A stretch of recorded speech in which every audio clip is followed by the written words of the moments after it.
Hello and welcome to East Meets West, On-Site Reuse and Water Use Efficiency.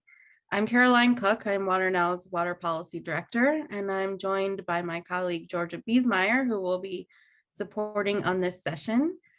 We have a very unique and interactive session planned for you today, so we're glad you could join us. Before we get started, just a couple housekeeping items on how we'll be using some of our tech.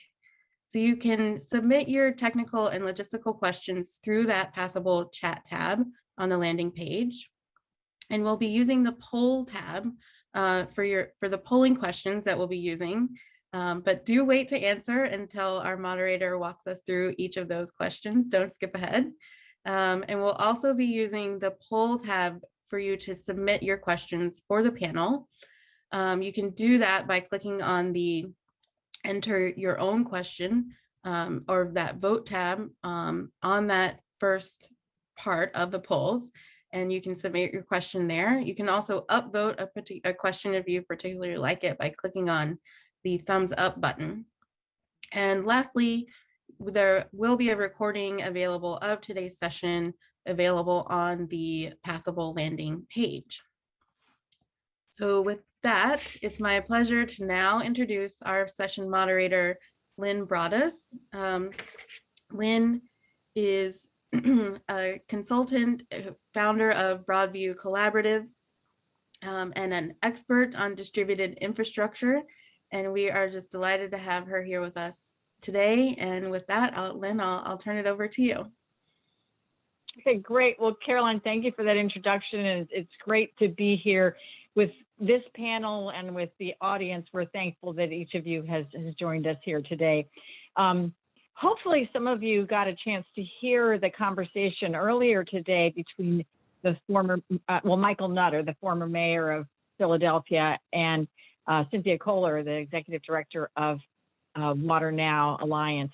And one of the things, Michael, I've been a fan of Michael Nutter since his mayoral days. And but he kind of reiterated how when he became mayor, he had to really think about how to do water differently, both from a environmental perspective, but also from an affordability perspective. And and really made the point of how those two things can and need to work together.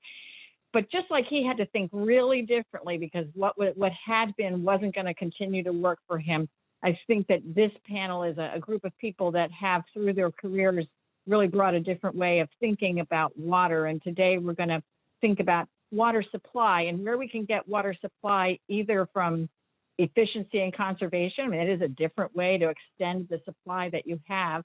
And then also through on-site water reuse, whether that be sewage treatment, stormwater treatment, rainwater harvest, that sort of thing. And I just couldn't be more excited to be here. We're going to introduce the panelists in a minute, or they're going to introduce themselves actually. But first, I just want to point out, sort of like Caroline was saying, this session's structured a little differently than some of the others you may have been in. And we're going to, rather than having each panelist do a presentation, we're really going to focus around questions. And we're going to ask the questions of you as well as of our panelists. And we want this to be as conversational as possible. It's all kind of an experiment. We'll see how it goes. But anyways, we're looking forward to trying to have a real conversation around these different ways of thinking about water supply. First, though, we want to know about you. And so I want you to go to the poll tab and answer. There's two questions in there. We want to know who you are, basically what kind of work sector you come from, as well as what part of the country you're from. And I'll remind the panelists that I need you to fill that in as well. And but don't go beyond those two questions. Just answer those two for now. And I've got to take a minute here because I have to answer that question as well. Let's see. All right, and then we'll look forward to seeing how these votes turn out. All right, I'm starting to get those answers in. And while we take a look at that. And sometimes you might have to sort of refresh. I know I noticed that in a previous session that sometimes it took a little while for it to refresh. Looks like, okay, so I want to take a minute now to also ask the panelists to introduce themselves. And I think that I will start with, let's see, where do you want to start? Ed, can you introduce yourself just really briefly? Gladly. So I'm Ed Clerico. I'm the CEO Emeritus of Natural Systems Utilities and the founder of its predecessor, Applied Water Management. We have offices in California, Massachusetts, Minnesota, and New Jersey. We're a design, build, operate, and own entity focused on decentralized systems. Our whole premise was to use design, build, operate as a way to guarantee innovative systems that would yield better environmental and economic performance. Currently, NSU operates 270 systems nationwide. 45 of those are direct reuse systems in buildings, and 10 of those are in urban neighborhoods, mostly in New York City. And I'm sort of curious how, with the poll question, how did you answer that? Are you a utility executive, management staff, or an NGO or consultant? How do you call it? What do you call yourself?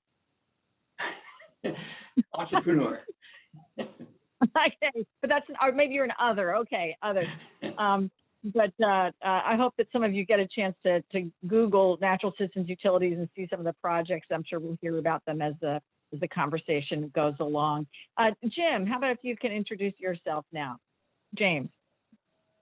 Yeah, hi everybody. I'm James Lim. I'm the Water Efficiency Manager for the City of Durham Department of Water Management in Durham, North Carolina.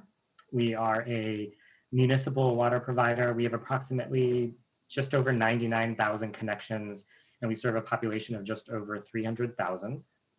And our water efficiency program here focuses on working with any and all of our water customers to reduce consumption, which obviously reduces demand on our water treatment plants and extends the life of our water supplies. And we break our program into two categories. We have our programmatic services side, which is sort of our water use assessments and toilet rebates and that kind of thing. And then we have a public education side.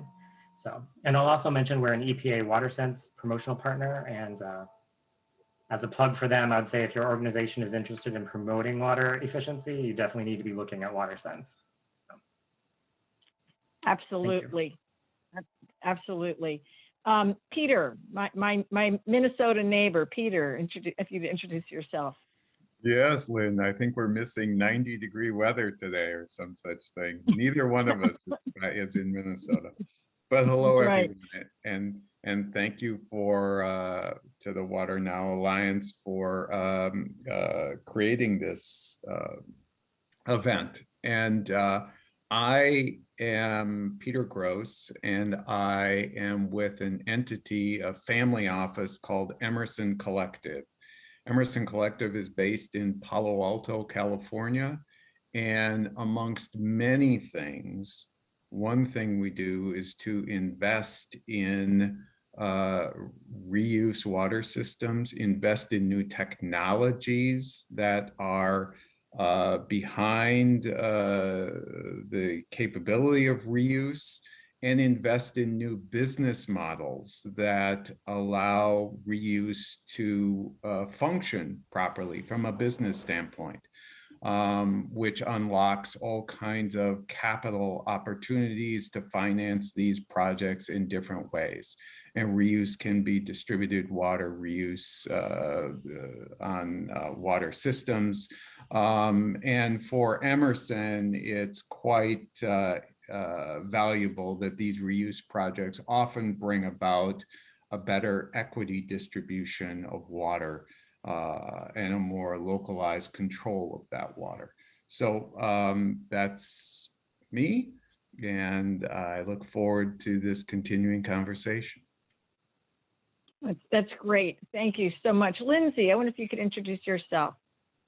Sure, absolutely. My name is Lindsay Stuvik, and I manage the Water Efficiency Department at Moulton-Niguel Water District. We are a special district that serves water, wastewater, and recycled water in South Orange County, so the Southwest.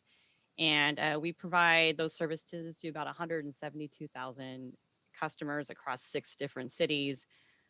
We have been a water budget-based rate agency since 2011 and have very heavily promoted water efficiency, both for its customer engagement benefits as well as environmental and economic benefits. So I'm looking forward to sharing more about our experience with that today.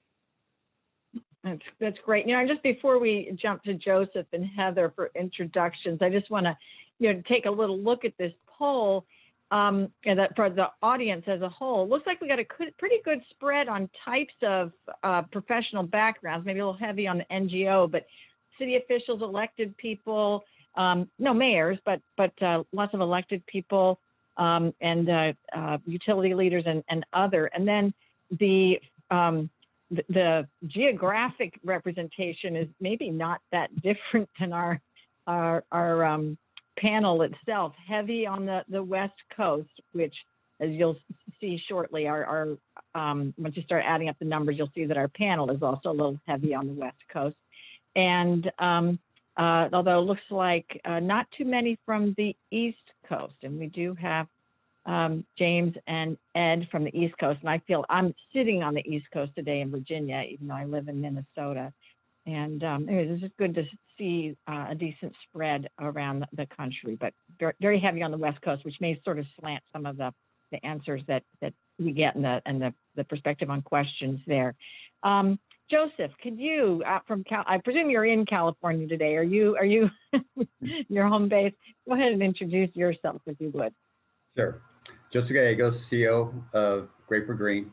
And I invented a special irrigation pipe, a subsurface irrigation pipe, to solve a problem. It was the drought, and I was trying to figure out a way to get my gray water out to the lawn, and nobody ever, said it was possible. So I created this concept and this infrastructure, and then that led me into more environmental social justice and how to train others to do it themselves.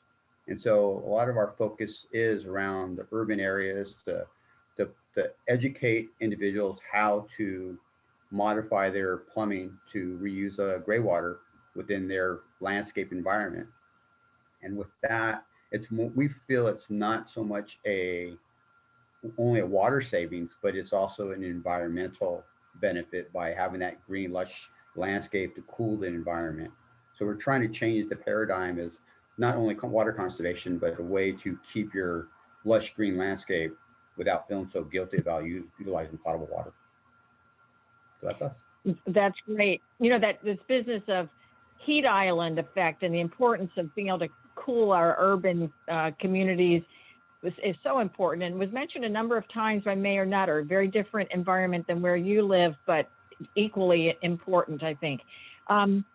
We're going to turn now and start getting into some of the more meat of, apologies to vegetarians. We're going to get into the substance of the conversation today. And we're going to start with another polling question. The question here is, on-site reuse and water use efficiency need to be key elements of a water supply portfolio to help build long-term reliability and resilience. We just wanted to find out, what do you think? Do you agree with that statement a little bit? Not at all? How does that fit for you relative to where you live and work? We would appreciate hearing in from all of you. And as we kind of wait to see some of those answers, then I'm going to sort of just, as we start to get into it, we'll see how this rhythm works. I'm going to just call on some of our panelists to see, what you think and how your perspective kind of jives with what's coming in on the from our audience. Let's see, who might we start with here? Lindsay, maybe I'll start with you for this question, if you don't mind, kind of taking a stab at it. This is what you live and breathe every day. I'm sure you think this is important, but and just looking at our audience, looks like, we've got, not surprisingly, our audience has pretty strong agreement on this statement, but so we're kind of speaking to the choir here, but nonetheless, let me hear what you have to say about this. Yeah, absolutely. I mean, I'm sorry, wait, hold on. no, I know look Heather like needs to. Heather, okay, I'm so sorry. You get extra time to tell us who you are. Thanks, Lynn. So yeah, this is Heather Cooley. I'm Director of Research at the Pacific Institute. We're an independent, nonpartisan research and policy nonprofit. Our home base is in Oakland. We were founded in the late 1980s, but we now have staff across the US and in the UK and Brazil and South Africa as well. So bring in both a sort of a domestic and international perspective, and really excited to be here for this discussion. Efficiency and reuse are two of my passions, so excited for the conversation. Yeah, and you've been at this for a good while, deep experience there. And again, apologies for overlooking you. Lindsay, let's go back to you now. And Sure. Yeah, no, thanks. I appreciate it. As a water efficiency manager, of course, I'm a little biased here in answering this question. But Molten Nagel, we've been very forward thinking when it comes to water efficiency. I think a lot of that comes not just from, the multiple benefits that you get from water efficiency. And I'm talking not just to environmental, but also to customer engagement. The story behind Molten's transition to a water budget-based rate structure is that prior to that, we used to have watering restrictions where we told customers you can only water 2 days a week. And we would go out to their homes in the wee hours of the morning and play water cops essentially and catch people watering on the wrong days. And, we really weren't seeing the reductions in consumption that we wanted to see. And it wasn't really creating a good atmosphere and relationship with our communities. And so what we decided to do was convert our rate structure to a water budget-based rate structure where customers now get their own custom budget on a monthly basis. It gives them a good price signal as well as an indicator of where they ought to be watering. And that rate structure also helps to fund incentive programs and staff like myself to assist customers to help keep their bills low, help identify when they have leaks to their home. And to them, that's a huge benefit because they can help avoid property damage. It has benefits just beyond the individual homeowner. We've really focused quite a bit on outdoor efficiency. And so if you can mitigate runoff coming off of the property, you'll see tremendous benefits to our stream water quality, as well as just water quality in general across our watersheds. And so those are our environmental benefits. But, I wanted to speak slightly or a little bit to the economic benefits. The district, because of where we're situated, we don't have access to surface water or pumping groundwater availability. And so we have to import 100% of our water. And so we pay a premium for those every molecule that we import. And so we tell customers that, if you don't need to purchase the water, like, why do it? If we can keep you using water efficiently, and it's not about using less, it's about wasting less, stay within your budget and you'll be able to pay lower rates, and you won't have to enter those higher tiers.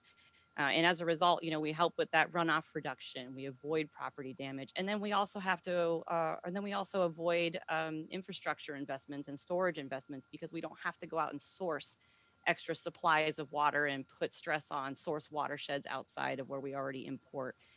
And all of that helps avoid large infrastructure investments, and that helps keep our rates low for customers, which I know everybody enjoys. So, there's a huge array of different benefits that we can speak to, but those are the three that I really wanted to touch on: was the customer engagement, environmental, and the economic benefits from water efficiency. That's great. James, I'm sort of curious how this plays out for you. You're in a very different part of the country, different climate, different water availability, different cultural context. Yet this is obviously really important to the city of Durham. What else? How does this look to you? Yeah, I mean, clearly it's important to us. We have an entire program and staff dedicated to a water efficiency program. I think despite being what most would consider water rich, especially with so many people from the West Coast out here. I mean, we receive about 46 inches of rain a year, so that's probably shocking to some people out west. But we have other limitations, and drought still has a significant impact on us when it does occur, especially because we rely solely on surface water. So we don't use groundwater here. So we don't have the capacity to store all that rain. So luckily for us, irrigation and outdoor use isn't as big of a deal as it is. So it's really more just managing our capacity and making sure that we can prolong that. So, you know, with the growth in our community, it's a big deal to be able to make those supplies last. I think siting and constructing any new reservoirs is going to be a significant hurdle, if not impossible. So any increase in efficiency means we can obviously decrease overall demand, and that can translate into long-term savings that allow us to delay or at least better plan for plant and reservoir expansions. And we experienced a significant drought of the century in 2000, 2008, as did most of the Southeast. And we did a ton of work with public education and working with the non-residential sectors, code enforcement, all that stuff. And at the time, we saw a significant decrease in our demand I think as a result of that work. But interestingly enough, we've been able to maintain that lower consumption level as people sort of adopt these new efficient technologies, and we really keep pushing that message out. Similar to what Lindsay said, it's really about wasting less, not necessarily not using less. And we've actually continued to see a decrease in the rate of growth of our demand. So if you compared our demand projections from before the drought to those after, that slope has dropped quite a bit, and despite the growth in our community. So obviously, I think that speaks, you know, volumes about water efficiency being a part of a strong long-term resilience plan. And again, for us, it's really about extending the life of our existing supplies. Yeah, that's really helpful. I think in the next round of questions, we're going to kind of maybe look to some of the technologies and on-site use and that sort of thing. But just in terms of the general efficiency and conservation, Heather, I'm curious, you've got this really interesting national perspective, well, even international, but this audience is pretty much a U.S. audience. What kinds of overall policies or trends are you seeing that help address efficiency and conservation? Yeah, I mean, we're seeing a lot of uptake in efficiency and conservation across the U.S. I mean, if you look at some of the data, for example, from the U.S. Geological Survey, those have shown reductions in per capita demand, even reductions in sort of total municipal water demand. So we're seeing it, obviously, we've been looking quite closely at California in particular. We do a lot of work here. We've seen dramatic reductions, again, in both per capita and total demand, particularly over those last 15 years. We've had some severe droughts, and we do see demand drop, but a little bit of rebound after a drought ends, but never to pre-drought levels. So, you know, we're seeing uptake of efficient devices. You know, we're seeing too a transition from lawns as sort of the de facto standard new development towards low water use types of landscapes, rate structures, as Lindsay was mentioning, that are sort of driving some of that. You know, so we're seeing a lot of uptake. A lot more opportunity though, which is good news. I think our challenges are increasingly severe with climate change, with continued growth. In some cases, we're seeing reductions in population, but regardless, I think we're seeing greater variability and uncertainty. And so efficiency is an important strategy. Reuse is as well. I mean, that's one where we've increasingly been looking at. We just did a study looking at on-site non-potable reuse in Silicon Valley. This is a region where we're seeing tech companies starting to make some of these investments. A lot more are interested in doing it. And they're interested in lots of different forms of, you know, using water from either gray water or black water in some cases, or storm water or rainwater. You know, we see opportunities there. We see folks interested in those investments. And, you know, if we look at buildings, in many cases, commercial buildings, up to 75% of the water use is non-potable. The demands are for non-potable water. And of course, outdoor irrigation can be met. So there's lots of opportunities from a supply reliability to be using alternative water sources.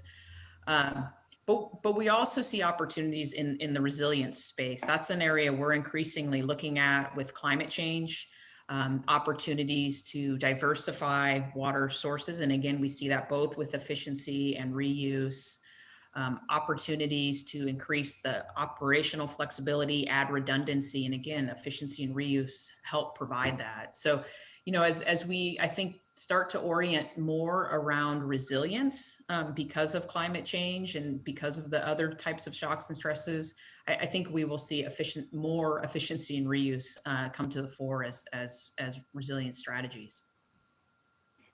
Neat. Yeah, Joseph, Ed, and Peter, I'm going to kind of call on you a little bit, maybe kind of all at once, and just to see what perspectives you might have on interesting thing, how this plays out through the hats that you wear. I think some of the next round of questions may fit a little bit more directly in your all's wheelhouses. But how does any of you, what are you seeing in terms of efficiency and conservation? How does that drive the conversation, or where's the excitement? Yeah, I don't know if any of you, Joseph, I'll give you the first crack at that. Yeah, so we're seeing the excitement around BlackRock came out, or Larry Flynn from BlackRock talked about how ESGs are an important aspect of capital investment. And then they came out with a water resilience portfolio or risk potential of real estate. And that led to commercial landscapers approaching us and asking us, how can we help these commercial REITs become more sustainable? And what came out of that was more of the commercial clients starting to look at how to take water from either the air conditioning or from the bathroom sinks. And just like Heather was talking about, you know, that large footprint of water being used on the landscape, how can we use alternative waters to maintain the commercial landscapes? So that's been a real big push, but it's been driven by, once again, ESGs. It's not driven so much by, you know, the economics of how much you're going to save. It's more the how can I maintain this building for my investors so it's going to be investable or maintainable in the long term.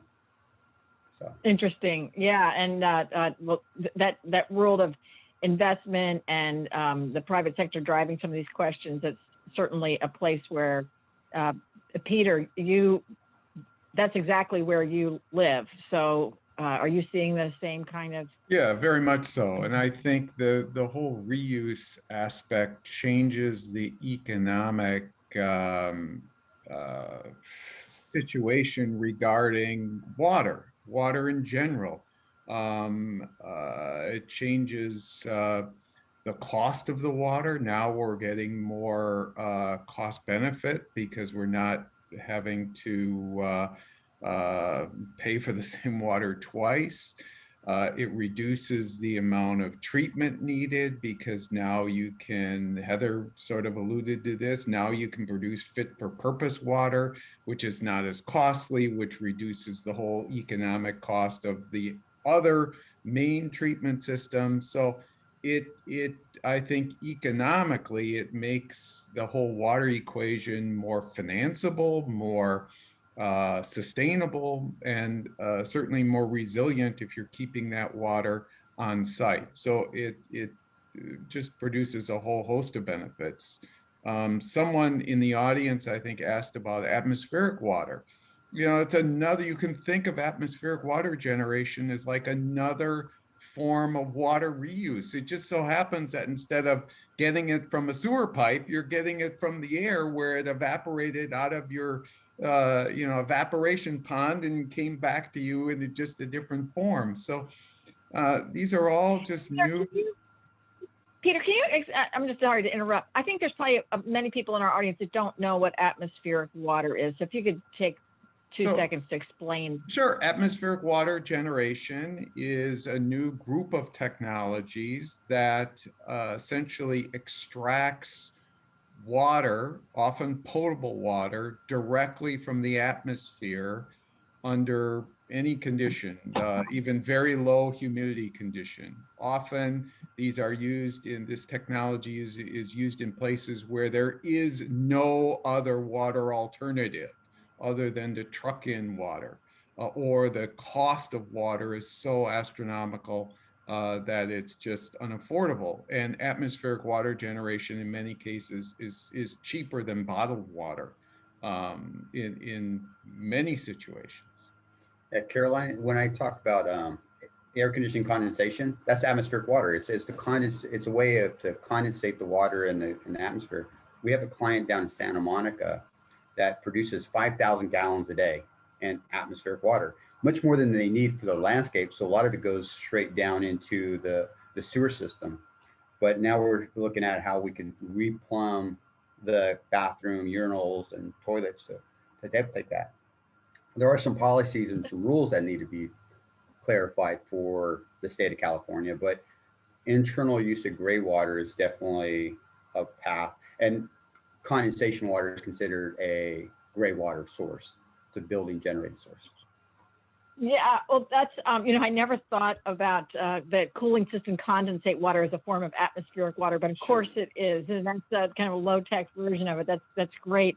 And, I think of, we don't have anybody on our panel from Austin, Texas, but Austin is a place that is really looking at moving forward with all kinds of on-site water reuse, including that cooling system condensate.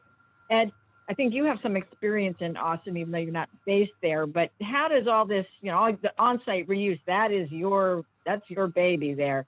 Anything else for you to add? Yeah, there? It's been an interesting history, and it's actually changed over time quite a bit. Back in the earlier days, we've been doing this now for 30 some years. It was mostly driven by real estate development on greenfield sites and how they could accomplish what they needed to with less environmental impact in combination with water conservation. It's really a combination. And as time has gone on, it's really broadened widely now into urban systems. And what's really exciting for us is all the urban applications of sustainable urban growth, where redevelopment, repurposing buildings, which we'll probably see a lot of now for COVID, from what we hear about the real estate markets, how you can accomplish that and reduce the burden on the centralized infrastructure at the same time. So while that all has played out over time, sewer and water rates have increased significantly, whereas for the decentralized water reuse rates, they have not.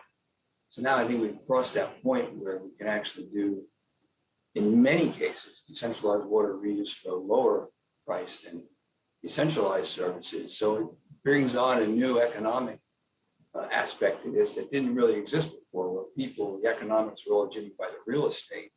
Now there's actually an economic play on this that's driven just by the water and the wastewater side of it. So that's very exciting. Yeah. Now, anytime there's a major transition like this, going from our, air quotes traditional, because traditional is a context, is totally context dependent on like what's your time frame that we're talking about. But so for the last 50 years, if we think of that as traditional, we've had water supply being one way, sewer systems, that takes care of our sanitation waste. And then when you start trying to change those systems with looking at on-site or even extreme conservation, can have real ramifications for how we build, how we permit, and how we regulate and monitor these systems. And so we have a question here. And I know each one of you, each one of our panelists has certainly run into many, if not all, of these challenges. But we have a question here out to our audience about some of the challenges that they're seeing in their communities when trying to take on these new ways of water, finding water. So we wanted to hear from you. What are the challenges that you see? And this is a question where you can give multiple answers. You can check them all if you want to, but if that's been your experience. So what are some of the challenges that you've seen in the work that you're trying to tackle? And I'll give everybody a minute to do that, because there's a lot to read there.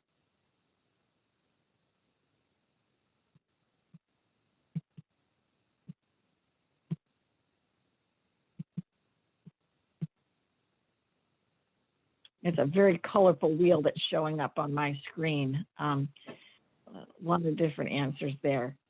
And we're getting kind of, at least in I'm sure answers are still coming in, but the version that I'm seeing is kind of a even spread there.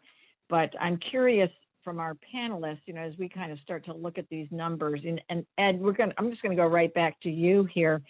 What kinds of, because you've been at this perhaps the longest of anybody on the panel, and really trying, you're not working at the policy level, you're working at the let's get this done level. What sorts of challenges have you run into from a regulatory perspective, from a getting people to get the vision perspective? So it's mostly been on the local regulations and the state regulations as well, in terms of when water reuse was allowed and what kind of restrictions were placed on it and what permitting program was utilized to facilitate it. It's interesting now that we're starting to see a movement towards non-potable water supply regulations that hopefully will become nationwide, starting in California and Colorado, because that would make it so much easier for everybody. Because with decentralized systems, we were often being regulated under whatever the state's decentralized regulations were. So we were coupled in with septic systems and on-site wells and other things within that regulatory paradigm. And when you shift to a larger system that's actually reusing water, it's higher levels of treatment, more mechanized. It didn't quite fit. It was difficult for regulators to be able to make that work. And now we're seeing that becoming much more commonly accepted and embraced across the board. But it's always going to be complicated by whatever the plumbing rules say within the jurisdiction that you have, whatever the public health regulations for decentralized systems say, right from the state level down to the local level. And sometimes the localities have different regulations than the state does. So it's very case specific. And that's been one of the big challenges, is understanding the specifics of each application. Is it getting any easier? Yeah, as it becomes more commonly accepted, it's becoming easier, because I think now most regulators are aware of the fact that this is happening and it's a good thing and it's about to happen. So they're more embracing it than before, where they were very, very resistant in many cases initially. Yeah, James, let me, I mean, you're in kind of a different situation, but when we see that a lot of people answer the question that one of their challenges is that people think that efficiency is a nice to have, not an essential to have. Is that something that you've run into? Yeah, that's an issue. And I think that issue alone ties into some of the other options you could choose in this poll. So, you know, quantifying results, things like that all sort of plays into how well you can defend your water efficiency program. I think, so it's really important that you're tracking metrics and being able to demonstrate where you've got success. And it's hard, and that's really difficult to do on the public education and outreach side. It's sort of hard to measure success in that area, because you never really know if your reduction in demand is a result of the rates you charge, or you know, other fluke things that occur. So I think it's really important that you sort of look at those things holistically and as a group. Obviously, rates can be part of a water efficiency plan. So yeah, it's definitely, it can be a challenge, but I think it's really important. Data tracking and being able to demonstrate where you have success is really, really key for those things. And I think it also sort of ties back to the previous question of being able to make sure that you show that it can be part of your water supply plan. That, you know, water that's saved now can extend the life of your supply. I think that's a key message whenever you're developing your program. Yeah. Peter, how do these numbers here that we're seeing resonate with your experience? Oh, I agree with what Ed said, that it's everything. It's every situation is bespoke. Everybody's got a unique set of parameters, but it's slowly but surely getting easier, because it's slowly but surely getting more understood and more accepted. Well, that's certainly encouraging. Lindsay, of course, do your customers also kind of see this as a trendy, or just this is a nice to have, but it's not about me. What sort of challenges do you run into? I don't think we've necessarily run into any challenges per se. I think, a big thing of what we focused on is customer engagement and making sure that customers are aware that the rate structure and that the programs that we've developed are actually based on their feedback. We've done the saturation studies, and to James's point, like, we're a very data-driven agency. It's good to have those measurements, to know like what your engagement numbers are, to know what your saturation levels are, to know what customers are interested in and which devices can save the most water and also provide you with multiple benefits. And so I think if you can, provide an incentive that not just helps to save water, but can maybe also help maybe transform the neighborhoods and update landscapes and provide nectar sources for pollinators. And that really resonates with people. It's more than just water savings. It's about providing all of those extras that people really value. I know for us, we're very close to the beach, and a lot of our residents recreate there. They move to this location so they can have access to the beach. And when you let them know that outdoor water efficiency benefits creeks and ultimately makes their oceans and beaches cleaner, they resonate with that and they understand that, and I think they value that. And so it's really just finding what your customers value, letting them help you develop programs that are right for them. Great. Joseph, I'm sort of curious, as you've tried to, well, overall, it seems like with this on-site reuse, gray water, rainwater, whatever the category is, there's this push-pull between the those that maybe are kind of driven by the environmental concerns and really want to advance the practices and technologies as fast as possible. And those who have come up, their profession is public health, and particularly the bacterial and viral contaminants that sometimes can be in our water. And so they're ultra conservative in that area, really wanting to be careful about not taking a step until they feel like all the I's are dotted and people will be safe. And that can be it can come across as a stumbling block, and different levels of comfort with trying something new. I'm sure you have run into this in your work. I don't know if you can speak to that, but there are some questions from our audience around permitting on-site use and some of the challenges there. And just curious what your experience has been with that. Yeah, we definitely had those challenges. And the way that we try to emphasize with our presentations, our education to the community, is that it's a health issue, and whatever the health departments put out, it's for the betterment of everybody. And so we try to follow those rules 100%. And it's all about subsurface distribution. When you distribute the water subsurfacely, any type of gray water, you're doing it under either 4 inches or a foot. We typically do a foot of soil. So it's being integrated where there's no human contact. So it's non-pressurized. So as you're creating this virtual water table subsurfacely, you're also eliminating evaporation loss. So now we don't have evaporation loss, and the plants, your water's going twice the distance than it typically does. Our concerns, well, we do get concerns from the community about, are the soaps and the detergents okay for the plants?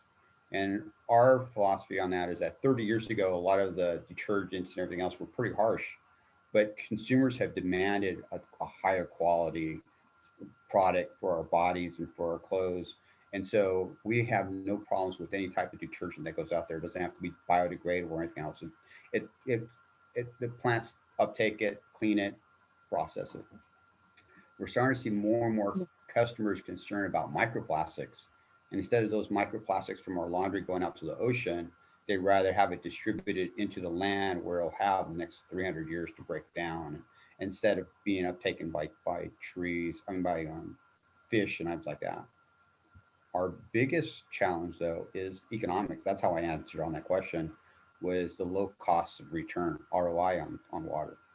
So we try to change the perspective or the paradigm that gray water or any type of alternative water on use is to grow trees to shade the buildings, and then we quantify the energy savings as the ROI and not the water savings.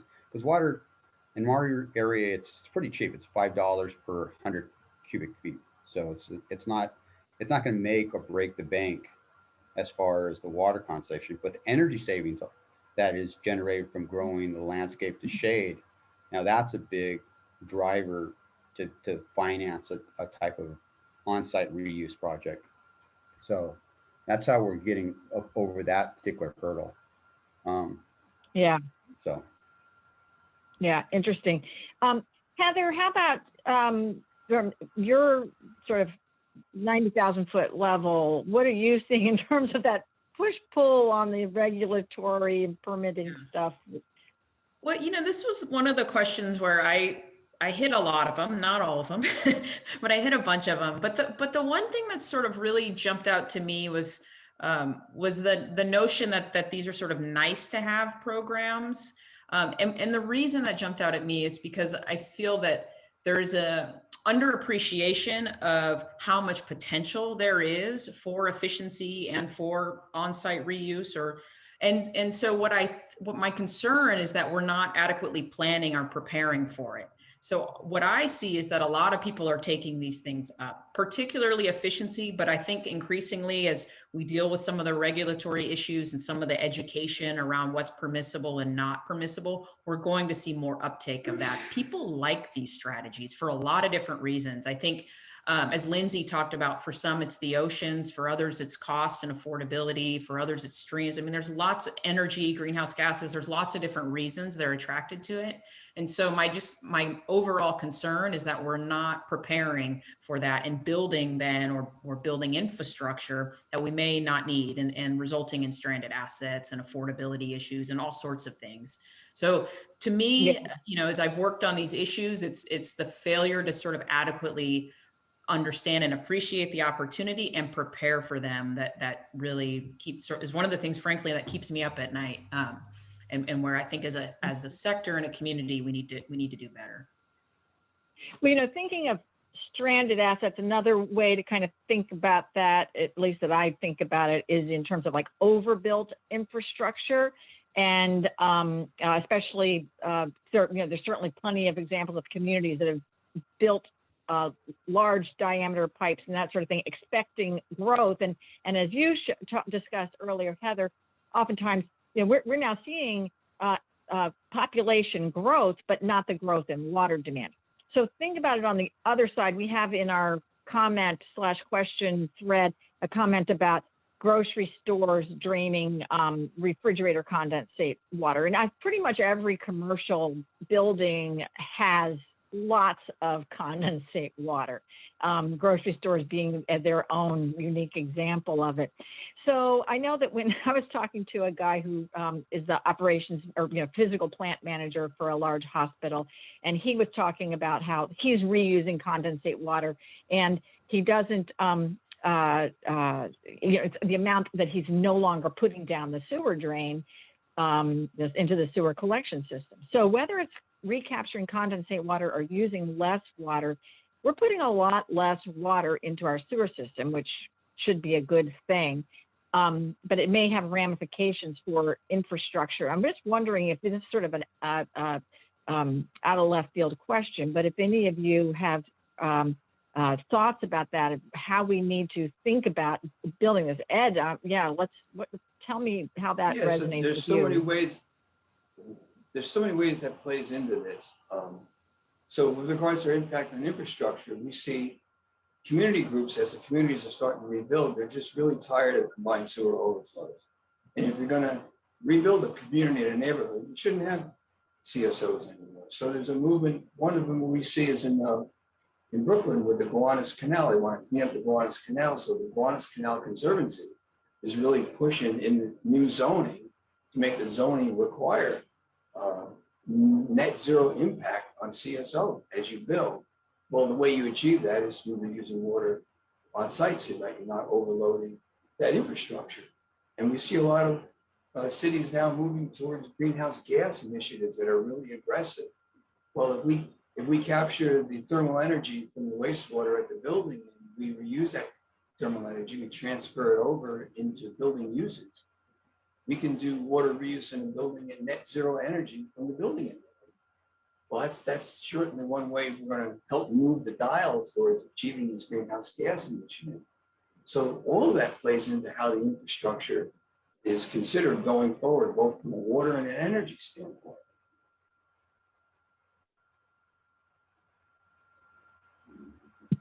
Thanks, Ed. Anybody else want to add on that? Yeah, Heather. Yeah, I mean, this is something that came up quite a bit in the recent work that I talked about at the top on our work with some of the tech companies that are looking at these on-site systems. And this is where I think partnerships and collaborations are essential, to understand, where to site systems, for example. These systems can provide a lot of different benefits, but where we site them, how we site them, can be informed by what the needs are in particular parts of the system. So if you have areas where there are overflows or that's over or nearing capacity, incentivizing those areas, maybe even requiring, these types of systems in those areas makes a lot of sense. If you have other areas, even where you recycled water network, for example, doesn't reach there, prioritizing those as areas where these types of investments can occur. So I think there's a lot of opportunity for better coordination and collaboration and planning to understand where to put these different types of assets around this system so that they can provide the greatest benefits to the community. And I don't think we're quite there yet. It's hard. I will acknowledge it's hard.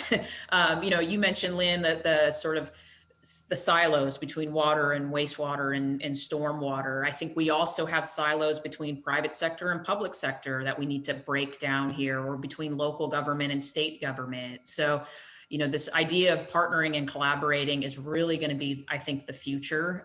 It's challenging, but we don't really have an alternative, and we really need to be advancing these. Yeah.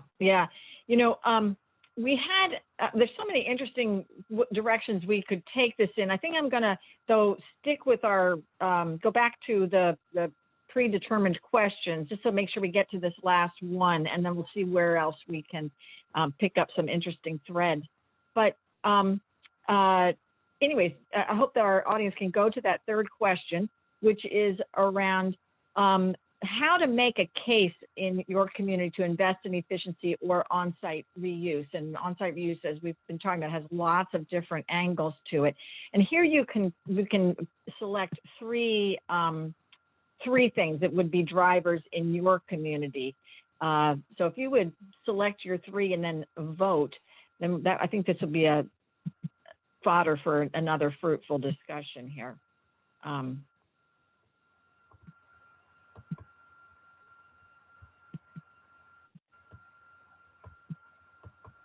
very curious what people are going to say.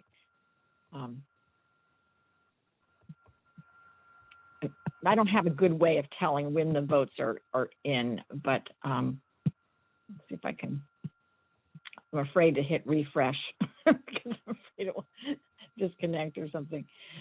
But I'm just curious for my panelists. It looks like what's coming in right now, the biggest numbers are around resilience and delaying investments in infrastructure upgrades or avoiding costs for infrastructure. Joseph, do those numbers look right to you? Oh, I also see a big number for increased affordability and equity. Yeah.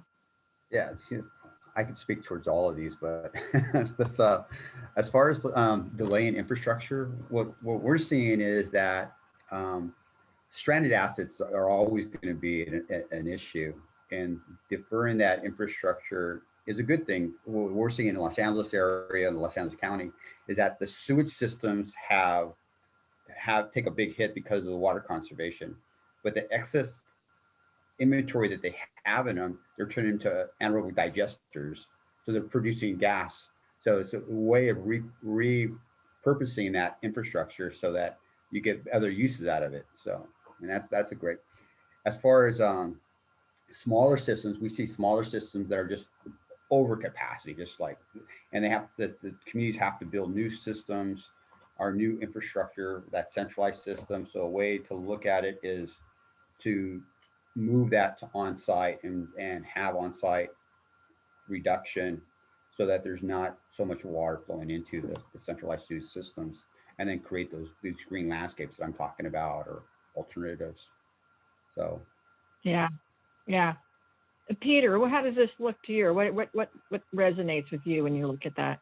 Well, what resonates to me is really what the poll is detailing, which is reuse and distributed water, wastewater systems tend to allow the delay or deferral of investment in centralized systems because they bring the treatment back to the source, and they reduce the cost of treating the wastewater or water in a centralized facility. If you're treating and reusing that water, wastewater on site, now those are the ones that are most typically pursued right away are the ones with the highest strength wastewater or the most difficult water treatment problems, which are now eliminating that problem for the centralized facility, making the treatment simpler and lower cost for the centralized facility. So there's energy savings, there's a lesser risk of public health problems resulting from that. There's increased affordability for everybody because now the cost of treatment is more directly tied to the actual people who are producing the water and wastewater. Instead of making everyone else pay their bill, they're paying their own bill, and they can finance it with private money on their own and not have to burden the ratepayers. So I think it changes the whole economic equation totally in a very beneficial way. Peter, what you're saying, it reminds me that we think of this distributed treatment as kind of a new fangled thing, but it's really in many ways another version, at least in my mind, another version of pre-treatment. And we've asked for pre-treatment for certain specialized industries, and now now distributed infrastructure is a way of kind of expanding that to more general exactly. kind of. And it's making pre-treatment an economic benefit for the producer of that wastewater, where they can now recover the water locally and don't have to pay for pure water. They don't have to pay for potable water if they don't need it. They only have to pay to treat that water for fit for purpose use. They can recover energy from that water, wastewater. They can recover nutrients, all to be reused. So there's an economic benefit for them for enhanced pre-treatment. Yeah, and I see one of our comments that came through earlier was around, in many places, sewer agencies, they're monitoring TDS, and some total dissolved solids, and if someone has too much of that, then they're going to increase their rates. But that's oftentimes the driver for doing on-site treatment, because they don't want to have to pay those accelerated rates to their utility. So it can be a real driver for on-site reuse. Heather, any other thoughts from in your mind on this? Yeah, I mean, and I've kind of referenced it in a couple different places, but I think there's a lot of potential benefits from these types of systems. And again, I think the type of system you're talking about, if it's stormwater, if it's gray water, black water, is going to depend on the benefits. But I do think that realizing those benefits and then minimizing some of these adverse impacts, Lynn, that you sort of mentioned, does require the integration with the existing system and with the planning decisions. So, we can help to, again, optimize, maximize the benefits, minimize the adverse if we're deliberate about it, if we're planning and working and communicating together and effectively siting them, integrating them into the system. So that's really going to get us more towards resilience. I mean, I think we have a lot more technologies, sensors and such that could sort of help with that now than we've had in the past. But this, I think, is going to be the key point or the key element for helping to kind of realize the potential for both of these types of distributed systems. Yeah, interesting. Ed, one of the, it came up in Joseph's comments, maybe in a slightly different way, but that his customers or the people in the communities there are thinking about the contaminants that go in, and maybe they'd rather just allow sort of natural treatment in the soil rather than have it go out to the ocean. But it does seem like with the on-site use, as you make the circle of the one water circle, so to speak, smaller and smaller, that people have to think more carefully about what they put what they put down their sinks and toilets and things. And have you, you've had to deal with residents in buildings managing and living with some of these systems. How does it require a new kind of customer, a more thoughtful customer about, it's always mattered, but when the treatment plant is so far away, it's somebody else's problem. But when it's on site, you kind of get a little smarter, don't you? Yeah, we found that people get a little more engaged because it's up close and personal to a degree. And I think we try to make it that way, and so do the building owners and managers that we work with. And it does help to have an educated customer base. And it's funny, I'll tell you a funny little story. Originally, when we first started with urban residential, the first residential building, we used water in the Solera in New York. And we had a call early on from a woman who was concerned that her toilet was steaming. And she didn't know why her toilet was steaming. And we felt for a minute, oh my goodness, there's a problem. But we come to learn she had her air conditioner cranked on full blast and turned way down to 65 degrees, and the cold air was just hitting warm water in the toilet, making a mist. So once we learned that, we had a good laugh, but it made us realize how much thermal energy we're throwing away with this water, and made us then start the investigations of, well, how do we recapture that? And now that really wasn't that hard to do. So yeah, we like having personal engagement with people in the buildings, and we find that brings about positive things, as evidenced by this one case. Because you're saying that the reused water is warmer than water that's has gone through pipes in the ground, and so that's why it was behaving differently. It wasn't hot water, but it was tepid water, and behaving differently than that homeowner was used to, the apartment condo owner was used to seeing. And there was a comment here from one of our audience members that in their community, they're seeing energy rebates from their energy utility for hot water energy capture. And that's hopefully we're going to see more of that, but that's still a pretty cutting edge kind of offering, I think. That's great news. We were glad to hear that. We haven't seen it in our community yet, but that's certainly something we hope will come everywhere. Yeah, I know they're looking at it a little bit in Minneapolis or St. Paul, but I'm not sure that it's actually been built or anything. Peter, I don't know if you, just because we live there, I've seen it in the news a couple of years ago, but I don't know where that stands. Let's see, who have I ignored here?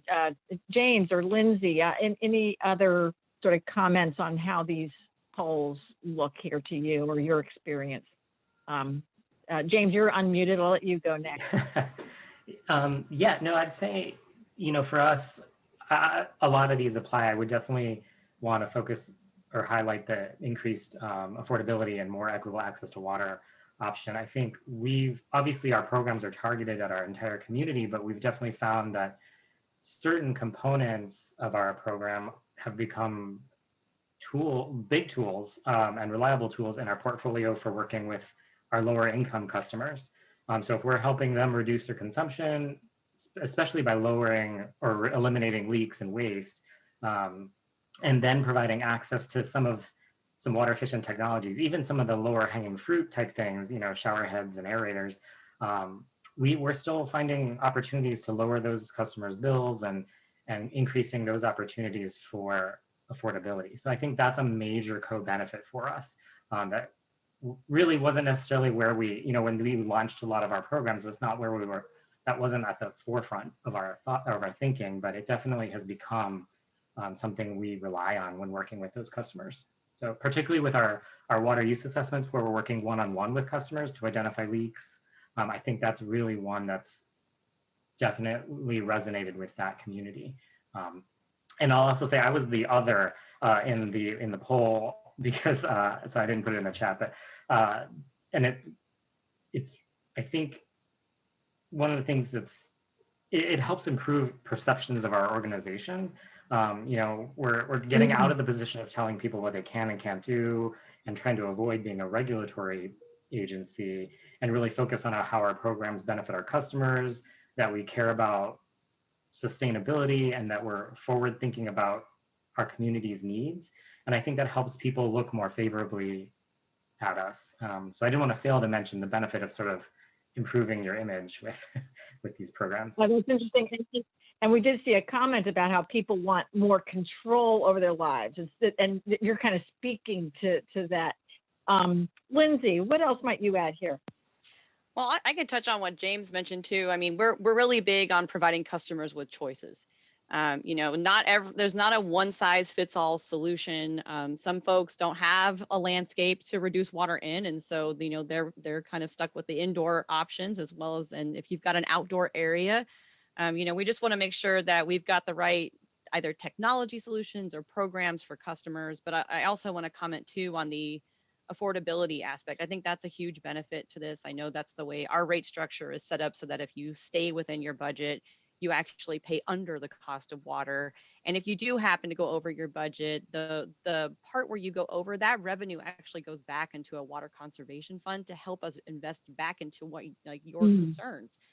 You know, another thing I'll mention too is we've really focused quite a bit on outdoor water efficiency, which really has indirect affordability benefits. You know, we are working on reducing urban runoff throughout our entire service area.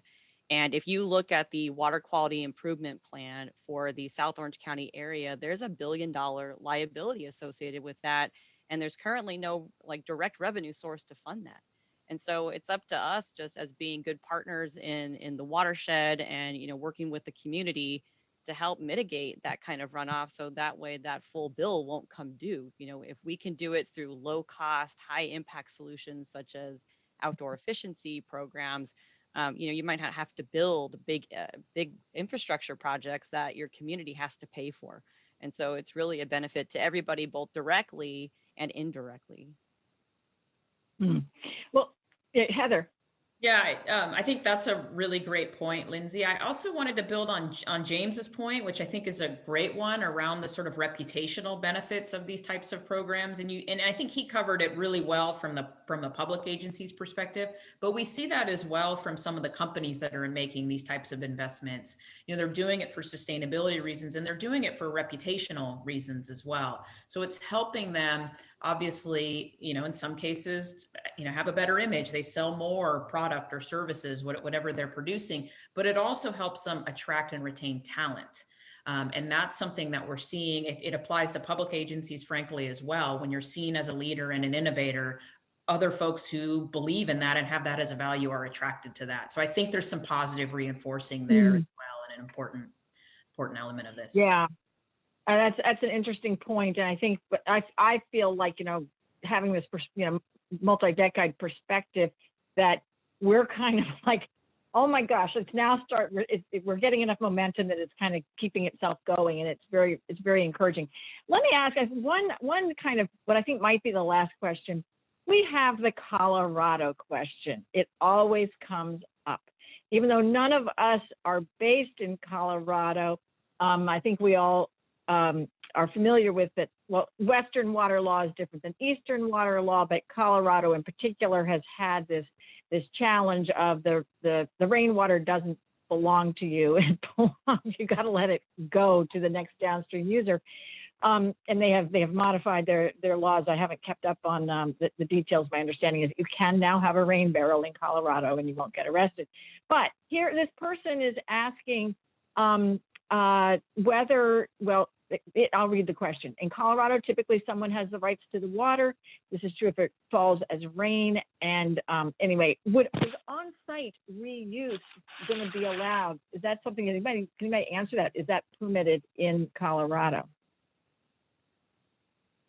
Or do they have to let go of that water and let the next person down, whoever has that right? Are they? Then we haven't built a system in Colorado yet, but when they adopted the regulations, they asked us to come testify. And I know that when they adopted the risk-based framework for the public health regulations, they were all in support of on-site water reuse. And the question never came up around whether you would be allowed to do it or not. They were all moving ahead, their legislative people, as though this was a fait accompli. So I assume it's okay. And I see Caroline has put into our chat that gray water reuse is allowed now too. I presume she's referring to Colorado. So it sounds like even in Colorado, they can do this. And if you can do it in Colorado, you can do it anywhere. That's great. Well, it has been just a real pleasure to be here with you all today. And I hope that from my vantage, I don't have a good sense of who's asking the questions in the audience and that sort of thing, but I would really appreciate the engagement from the audience. We're going to try to wrap this up so that you still have a minute to run to the restroom before the next session. Caroline, thank you so much to WaterNow and to you in particular for pulling all this together and to the entire team behind you.